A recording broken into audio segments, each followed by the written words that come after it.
Now calcium also react with the cold water, but its reaction with the cold water is not exothermic. मतलब यहाँ क्या बनेगा, calcium hydroxide बनेगा और hydrogen gas बनेगी. ये वाटर भी कोल्ड वाटर है बट प्रोसेस एक्सोथर्मिक नहीं होगा. So sodium, potassium and calcium they react with cold water.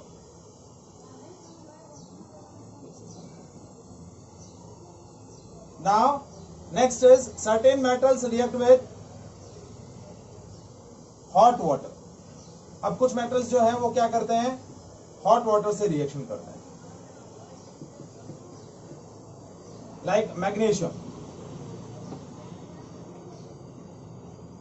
Magnesium क्या कर रहा है, magnesium react with hot water and it will form magnesium hydroxide and hydrogen gas. And this hydrogen gas is stick with the, क्या कह रहे हैं बेटा,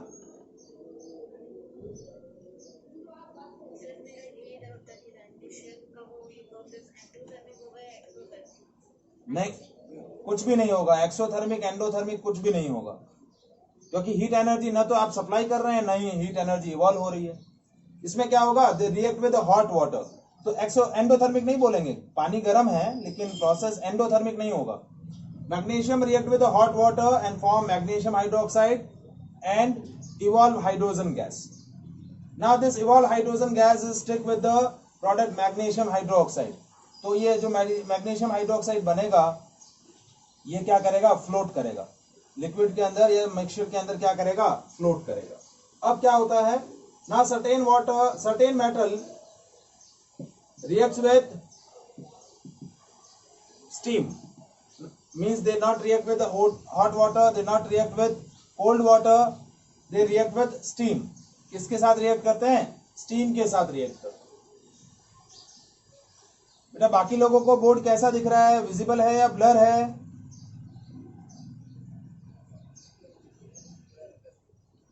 क्या कह रहे हैं बेटा?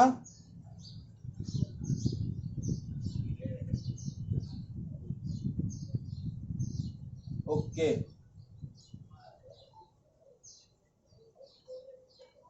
रेनी, प्रीत, जीत,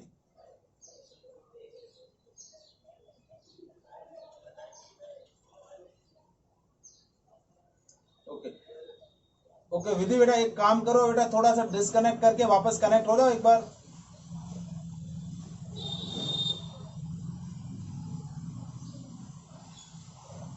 now metals react with steam, like iron react with the steam, gases in nature, ये steam है. So it will form iron oxide, iron hydroxide and evolve hydrogen gas. Similarly copper react with the steam and it will form copper hydroxide and evolve hydrogen gas. अब ये जो reaction है, ये reaction एक और आपको important property बताता है कि जो हम हॉट वाटर कंटेनर होते हैं, जैसे हमारा जो गीजर होता है, गीजर के अंदर जिस कंटेनर के अंदर पानी गर्म होता है, वो पानी का कंटेनर जो होता है वो कभी भी स्टील का बना हुआ नहीं होता है. We never place a hot water in the steel container because steel is one of the alloy of iron, और आयरन जो है वो स्टीम से रिएक्शन करके क्या बना देता है, आयरन ऑक्साइड या iron hydroxide, and it becomes corrode. मतलब वो कंटेनर क्या होगा, थोड़े टाइम बाद खराब हो जाएगा कोरोजन की वजह से. तो कभी भी हॉट वाटर टैंक जो होते हैं, वो हॉट वाटर टैंक कभी भी स्टील के बने हुए नहीं होते हैं.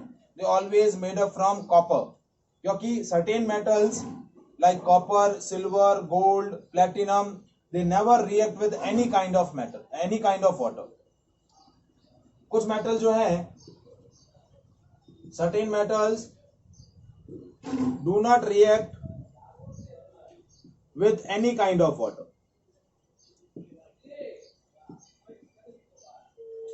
किसी भी तरीके के वाटर से वो रिएक्शन नहीं करते हैं. और वो मेटल्स के कौन से हैं, कॉपर है, सिल्वर है, गोल्ड है, प्लेटिनम है. ये कुछ ऐसे मेटल्स हैं जो किसी भी तरीके के वाटर से रिएक्शन नहीं करते हैं. गर्म हो, ठंडा पानी हो या स्टीम हो, किसी भी तरीके के वाटर से वो रिएक्शन नहीं करेंगे। Is it clear? सो ये आया reaction of metal with the water. Different metals have a different reactivity towards the water.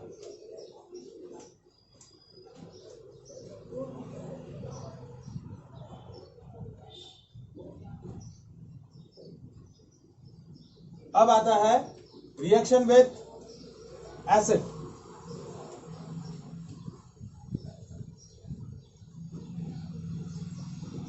ये रिएक्शन आप ऑलरेडी पहले भी पढ़ चुके हैं एसिड बेस सॉल्ट के अंदर, सेकेंड चैप्टर के अंदर आप ये पढ़ चुके हैं। So whenever acids react with active metals, जब भी एसिड क्या करेगा, एक्टिव मेटल से रिएक्शन करेगा, तो एक्टिव मेटल्स क्या करेंगे, एसिड में से हाइड्रोजन को डिस्प्लेस कर देंगे और they evolve hydrogen gas. So when metal react with acids, मतलब कौन से metals, active metal. Active metal कौन से होंगे, जो रिएक्टिविटी सीरीज में हाइड्रोजन से ऊपर प्लेस्ड है। तो वो एक्टिव मेटल्स जब एसिड से रिएक्शन करेंगे, दे form salt and evolve hydrogen gas. This is simply a displacement reaction. More reactive element displaces the less reactive element. अब यहाँ जो एसिड्स होंगे वो मिनरल एसिड्स रहेंगे, like HCl, HNO3, H2SO4। ये मिनरल एसिड्स जो हैं वो मेटल से क्या करेंगे, रिएक्ट करेंगे। जैसे मेटल हमने लिया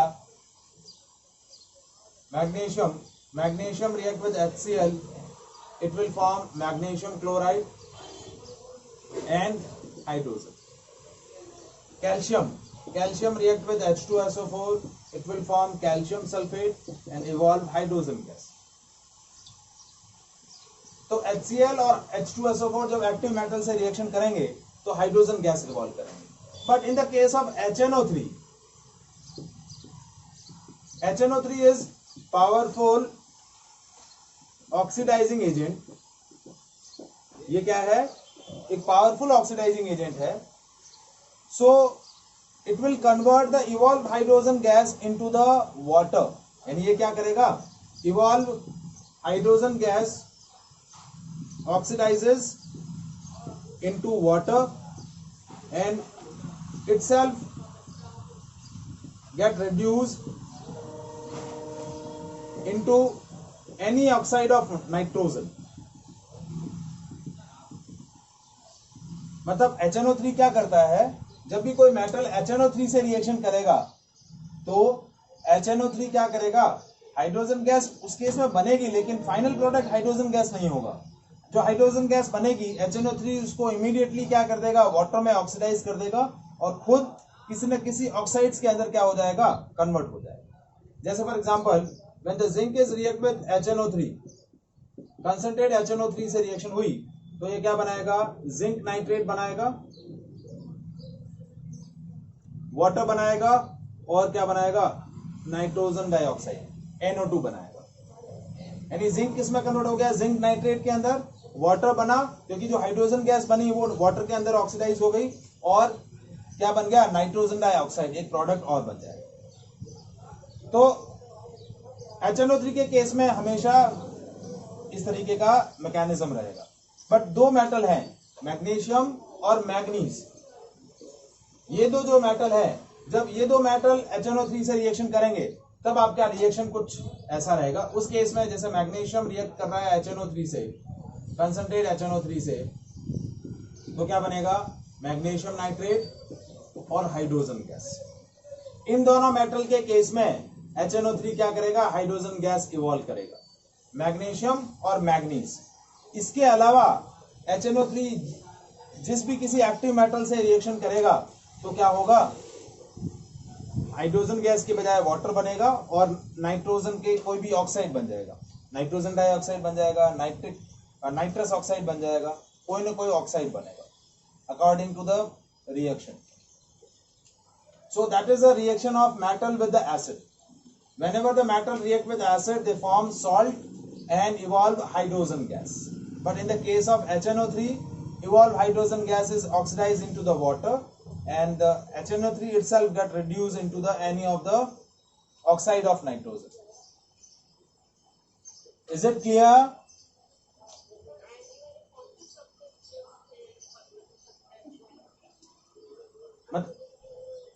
या तो देखिए दो नॉर्मली क्या बनते हैं, तीन गैसेस बनती है, या तो NO2 बनेगा, या फिर N2O बनेगा, या फिर NO बनेगा।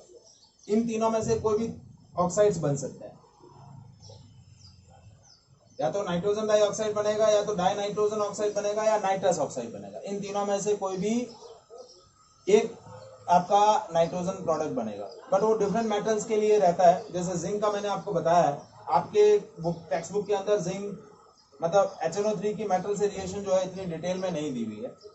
आप हायर स्टैंडर्ड में जाएंगे तो आपको ध्यान में रखनी, बस यहाँ जो मैकेनिज्म है वो ये है। जैसे क्वेश्चन बनता है that whenever the metals react with acid they do not evolve hydrogen gas. Why? तो आंसर क्या करना है कि HNO3 is a powerful oxidizing agent, so it converts the evolved hydrogen gas into the water. It oxidizes the evolved hydrogen gas into the water and itself get reduced into any of the oxide of nitrogen. तो question इस तरीके से बनता है, तो उसमें आपको इस तरीके से इसका आंसर करना रहेगा। Is it clear?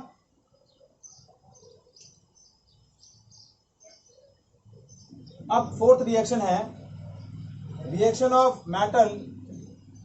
ये आपका सिंगल डायरेक्टली डिस्प्लेसमेंट रिएक्शन है। रिएक्शन ऑफ मेटल with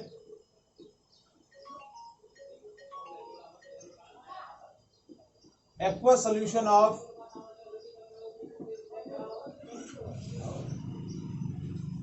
या फिर हम बोल सकते हैं reaction of metal with salt solution of other metal.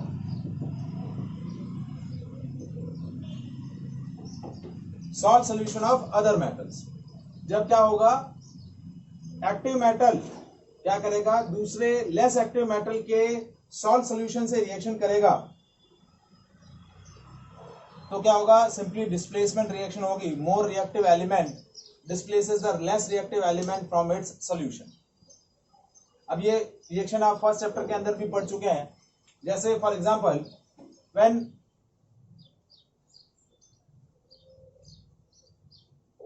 zinc is react with copper sulfate solution. Now this copper sulfate solution is blue in color. So zinc displaces the copper from its solution. It will form zinc sulfate and copper. Now this zinc sulfate is convert. Zinc sulfate is colorless solution. ये क्या होगा, colorless solution. और इस solution के bottom के अंदर, मतलब ये आपका सॉल्यूशन रिएक्शन हुआ, कलरलेस सॉल्यूशन बनेगा और इसके बॉटम के अंदर रेड कलर का डिपोजिशन हो जाएगा। और ये जो रेड कलर का डिपोजिशन होगा, ये रेड कलर का डिपोजिशन किसका होगा, कॉपर का। किसका होगा, कॉपर का, क्योंकि ये रेडिश ब्राउन कलर का deposition bottom of the container हो जाएगा due to the formation of copper. तो यहाँ क्या हो रहा है, जिंक जो है वो उससे लेस रिएक्टिव एलिमेंट को या मेटल को उसके सॉल्यूशन से डिस्प्लेस कर रहा है। क्या कर रहा है, डिस्प्लेस कर रहा है। Similarly iron react with copper sulphate, क्या कर रहा है बेटा, हाँ, और वो ब्लू कलर से कलरलेस सॉल्यूशन में कन्वर्ट हो जाएगा। जैसे आयरन नेल्स कैसी होती हैं, ग्रे कलर की, इसका रिएक्शन जब कॉपर सल्फेट से होगा ब्लू कलर के सॉल्यूशन से, तो क्या बनेगा, आयरन सल्फेट, और क्या बनेगा, कॉपर। अब आयरन सल्फेट कैसा है, पेल ग्रीन कलर का। क्या है, पेल ग्रीन कलर का। तो ये ब्लू से ग्रीन में कन्वर्ट हो गया। किस में कन्वर्ट हो गया, ब्लू से ग्रीन में कन्वर्ट हो गया। और उसके डिपोजिशन बॉटम के अंदर क्या होगा, रेडिश ब्राउन कलर का डिपोजिशन आ जाएगा। क्या आ जाएगा, रेडिश ब्राउन कलर का डिपोजिशन हो जाएगा।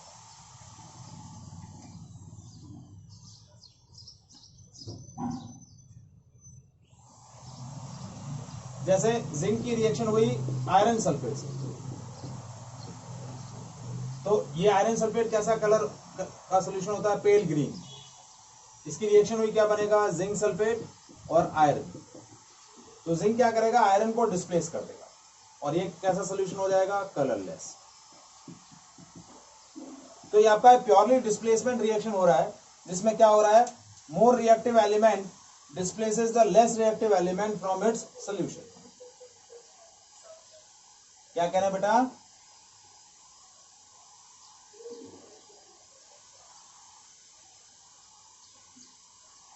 Any doubt?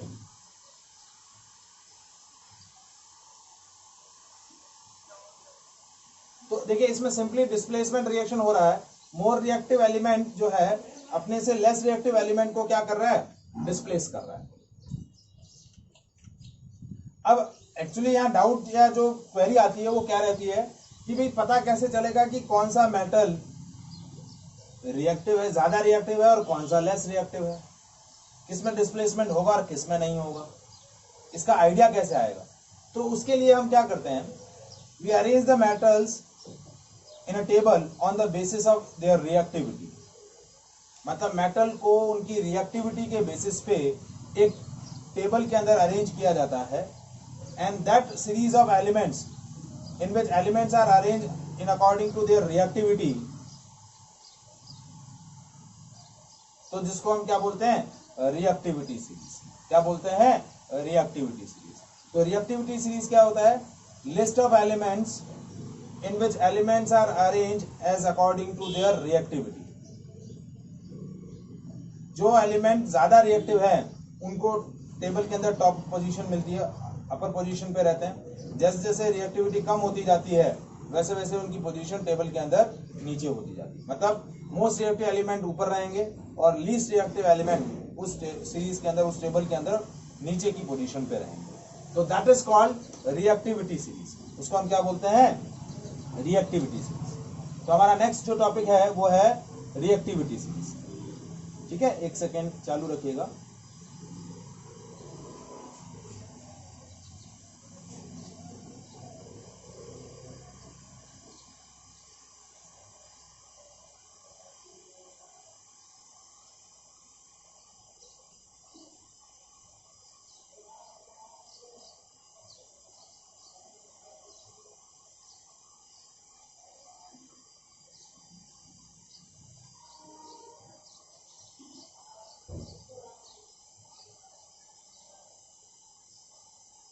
आप लोगों के पास, सबके पास टेक्स्ट बुक है बेटा?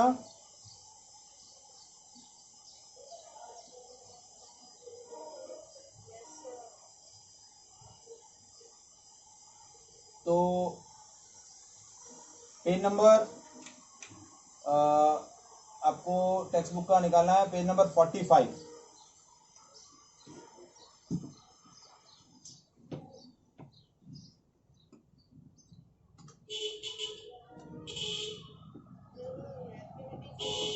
हाँ जी, रिएक्टिविटी सीरीज। रिएक्टिविटी सीरीज क्या है, list of elements in which they are arrange according to their reactivity. ठीक है, आपको इस यहाँ एक टेबल दिया हुआ है, देखिए। सबसे ऊपर वाली टेबल में sodium, potassium, then sodium, calcium, magnesium, aluminium, then zinc, ठीक है, iron, lead, then hydrogen, copper, mercury, silver, gold, platinum. ठीक है, तो अब इस टेबल के अंदर आप देखिए, जो मेटल, देखिए ये जो लिस्ट है वो आपकी क्या बोली जाती है, रिएक्टिविटी सीरीज। अब ये देखिए, ये जो मेटल है जो टॉप पोजीशन पे है ये मोस्ट रिएक्टिव है। पोटेशियम, सोडियम, कैल्शियम, इनकी रिएक्टिविटी सबसे ज्यादा है। ठीक है, अब ये जो हाइड्रोजन है, हाइड्रोजन जो है वो एक क्या है, कंपैरेटिव एलिमेंट है। यानी हाइड्रोजन से, इस सीरीज के अंदर हाइड्रोजन से ऊपर वाले एलिमेंट उससे ज्यादा रिएक्टिव है, उससे नीचे वाले एलिमेंट उससे लेस रिएक्टिव है। मतलब यदि आपकी एसिड्स की रिएक्शन यानी मेटल की रिएक्शन या किसी भी एसिड की रिएक्शन इन मेटल से होगी तो वो मेटल हाइड्रोजन इवॉल्व नहीं करेंगे, हाइड्रोजन गैस इवॉल्व नहीं करेंगे। क्यों नहीं कर रहे हैं? क्योंकि हाइड्रोजन की रिएक्टिविटी इन मेटल से ज्यादा है। क्या है? हाइड्रोजन की रिएक्टिविटी इन मेटल से ज्यादा है। तो ज्यादा रिएक्टिविटी होने की वजह से वो अपने से more reactive element less reactive element से जब रिएक्शन करेंगे तो वो डिस्प्लेस नहीं हो पाएंगे। तो copper, mercury, gold, silver, platinum जब एसिड से रिएक्शन करेंगे तो डिस्प्लेसमेंट नहीं होगा।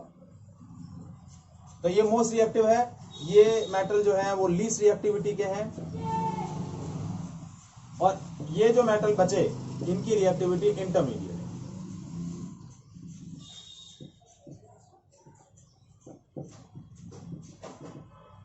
तो मेटल्स को उनकी रिएक्टिविटी के बेसिस पे क्या किया गया है?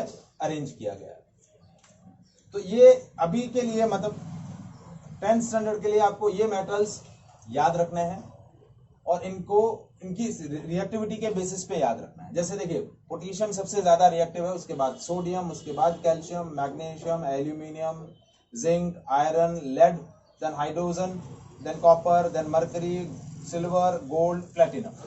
अब जैसे सपोज मैं एक रिएक्शन लिख रहा हूं, जैसे मैंने रिएक्शन लिखी कि aluminium sulphate react with the zinc, is the displacement take place or not? Zinc is react with aluminium sulfate, displacement होगा या नहीं होगा?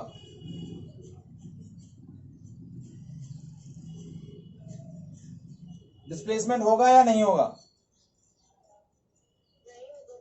नहीं होगा।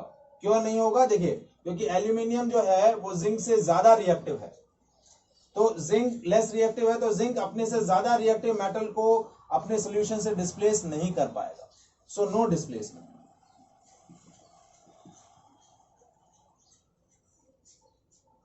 तो इसमें आपको ये ध्यान रखना है कि जब मेटल की दूसरे मेटल के सॉल्ट से रिएक्शन हो रही है तो डिस्प्लेसमेंट हो रहा है या नहीं हो रहा है, ये आपको इस रिएक्टिविटी सीरीज के बेसिस पे डिसाइड होगा। ज्यादा रिएक्टिव मेटल है तो अपने से लेस रिएक्टिव मेटल को उसके सॉल्यूशन से डिस्प्लेस कर देगा। लेस रिएक्टिव मेटल है तो वो अपने से ज्यादा रिएक्टिव मेटल को उसके सॉल्यूशन से डिस्प्लेस नहीं कर पाएगा।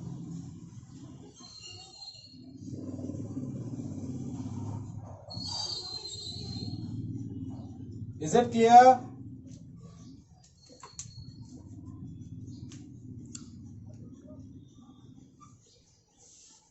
समझ में आया? अब जैसे मैंने रिएक्शन लिखा, magnesium react with aluminium sulphate. Magnesium की रिएक्शन बताई एल्यूमिनियम सल्फेट से, तो मैग्नीशियम ज्यादा रिएक्टिव है एल्यूमिनियम से, तो वो डिस्प्लेसमेंट कर देगा और क्या बनाएगा? मैग्नीशियम सल्फेट और एल्यूमिनियम। क्या कह रहे हैं बेटा?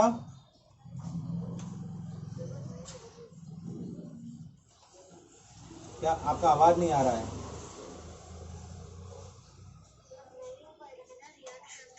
होगा होगा, क्यों नहीं होगा? मैग्नीशियम एल्यूमिनियम से ज्यादा रिएक्टिव है, वो रिएक्टिविटी सीरीज में ऊपर है ना, तो वो डिस्प्लेस कर देगा एल्यूमिनियम को। जो ऊपर है वो अपने से नीचे वाले मेटल को उसके सॉल्ट से डिस्प्लेस करेगा ही करेगा, डिस्प्लेसमेंट होगा। अब जैसा मैंने रिएक्शन बताई कि सपोज रिएक्शन है कॉपर की H2SO4 से, तो अब कॉपर क्या करेगा? हाइड्रोजन गैस इवॉल्व नहीं करेगा। क्यों? क्योंकि कॉपर जो है नो डिस्प्लेसमेंट नहीं होगा, हाइड्रोजन गैस इवॉल्व नहीं होगी, क्योंकि कॉपर जो है वो हाइड्रोजन से लेस रिएक्टिव है। तो कॉपर जो है वो हाइड्रोजन को उसके एसिड सॉल्यूशन से डिस्प्लेस नहीं कर पाएगा। क्या होगा? डिस्प्लेस नहीं कर पाएगा। तो this is called displacement reaction. That is a basic one of the application of reactivity series. ये आपका रिएक्टिविटी सीरीज का एप्लीकेशन हो गया कि कौन सा डिस्प्लेस हो रहा है, कौन सा नहीं हो रहा है, ये आप रिएक्टिविटी के बेसिस पे क्या करेंगे? डिसाइड करेंगे। Is it clear?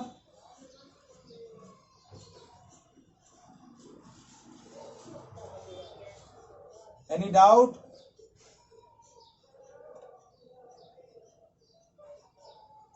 अब देखिए इस चैप्टर के अंदर एक टॉपिक बाकी है, वो है how the metals react with non metals, reaction of metal with non metal, and when the metals and non metals react with each other they form ionic compounds.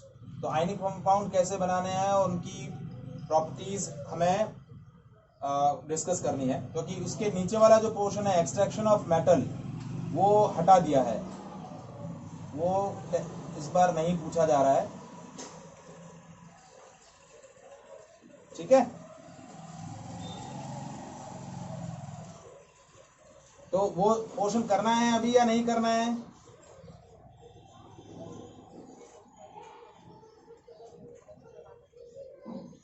मतलब जो पोर्शन हटा दिया वो अभी करना है या नहीं?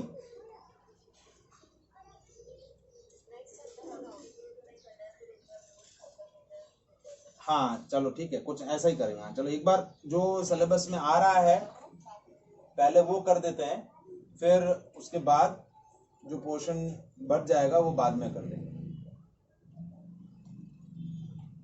ठीक है। सो आज हम यहीं तक डिस्कस करते हैं, कल हम डिस्कस करेंगे reaction of metal with non metals, formation of ionic compounds, there chemical properties, ठीक है, okay. So that is all about the today session, ठीक है, ओके, बाय।